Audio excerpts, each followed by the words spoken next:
مسلمان کے خون کی حرمت کہ مسلمان کا خون بہانا ناجائز طریقے سے باطل ہے، حرام ہے۔ کسی مسلمان کے لیے یہ جائز نہیں کہ دوسرے مسلمان پر ہاتھ اٹھائے، اس کو قتل کر دے، اور جو کسی مسلمان کو قتل کرے گا اللہ رب العزت فرماتے ہیں وَمَن يَقْتُلْ مُؤْمِنًا مُتَعَمِّدًا فَجَزَاؤُهُ جَهَنَّمُ خَالِدًا فِيهَا وَغَضِبَ اللَّهُ عَلَيْهِ وَلَعَنَهُ وَأَعَدَّ لَهُ عَذَابًا عَظِيمًا۔ اللہ تعالیٰ نے 5 قسم کی سزائیں بتائی ہیں اس کے لیے جو کسی مسلمان کو قتل کرتا ہے۔ فرمایا جس نے کسی مومن کو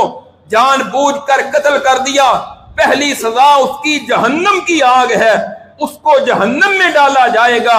خالدن فیہا، دوسری سزا یہ ہے کہ ہمیشہ ہمیشہ اس کو جہنم کی آگ میں رکھا جائے گا،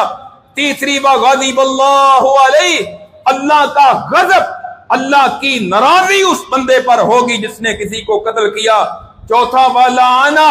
اللہ کی اس پر لعنت، اللہ کی پھٹکار ہوگی، اللہ کی رحمت سے وہ دور ہو جائے گا، وَأَعَدَّ لَهُ عَذَابًا عَظِيمًا،